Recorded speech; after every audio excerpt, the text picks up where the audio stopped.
আজি আমি ২৬ জানুৱাৰী গণৰাজ্য দিৱসৰ লগত সংগতি ৰাখি আমাৰ গোৱালিৰ পথটো বহুত জৰাজীৰ্ণ হৈছে আৰু আমাৰ চৰকাৰ আজিলৈকে এইটো এটা মেইন ৰোড আজিলৈকে চৰকাৰ কোনো দৃষ্টিগোচৰ হোৱা নাই। গতিকে আমি যোৱা ৩ নৱেম্বৰটো আমি এটা কাৰ্যসূচী লৈছিলোঁ। আমাৰ গোৱালিত চলা গোটেই ই ৰিক্সা চালকসকলে আমি প্ৰায় ৩০খনমান গাড়ী আমি এইটো ৰাস্তাত আমি কাম কৰিলোঁ আৰু আজিও আমি গণৰাজ্য দিৱসৰ লগত সংগতি ৰাখি আমি আজি শ্ৰমদান কাৰ্যসূচী আমি হাতত ল'লোঁ। পথটো প্ৰায় এক্সিডেণ্ট হৈ থাকে, ৰাস্তা বেয়া, গাঁত গুটলি ইয়াত মানুহ পৰি যায়। আমি সেইহেতু আমি আজি কাৰ্যসূচী হাতত লৈছোঁ। আজি আমি ২৬ জানুৱাৰী গণৰাজ্য দিৱসৰ লগত সংগতি ৰাখি আমাৰ গোৱালিৰ পথটো বহুত জৰাজীৰ্ণ হৈছে আৰু আমাৰ চৰকাৰ আজিলৈকে এইটো এটা মেইন ৰোড আজিলৈকে চৰকাৰ কোনো দৃষ্টিগোচৰ হোৱা নাই। গতিকে আমি যোৱা ৩ নৱেম্বৰটো আমি এটা কাৰ্যসূচী লৈছিলোঁ।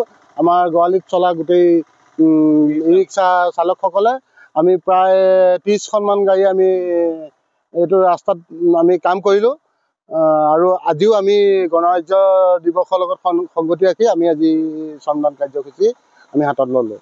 পথটো প্ৰায় এক্সিডেণ্ট হৈ থাকে, ৰাস্তা বেয়া, গাঁত গুটলি ইয়াত মানুহ পৰি যায়। আমি সেইহেতু আমি আজি কাৰ্যসূচী হাতত লৈছোঁ।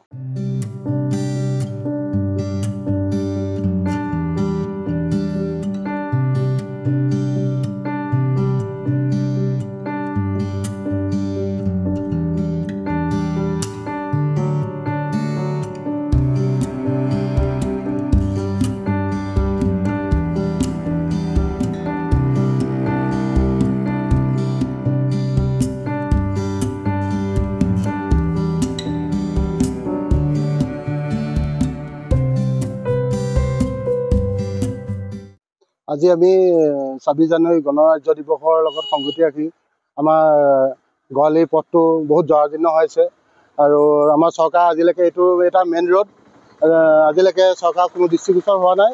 গতিকে আমি যোৱা ৩ নৱেম্বৰটো আমি এটা কাৰ্যসূচী লৈছিলোঁ।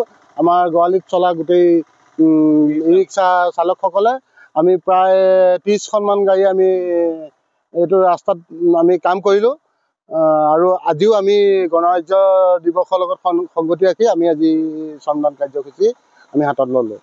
পথটো প্ৰায় এক্সিডেণ্ট হৈ থাকে, ৰাস্তা বেয়া, গাঁত গুটলি ইয়াত মানুহ পৰি যায়। আমি সেইহেতু আমি আজি কাৰ্যসূচী হাতত লৈছোঁ। যিকোনো খবৰৰ বাবে যোগাযোগ কৰক 7099017330 লগতে 7099017110 নম্বৰত।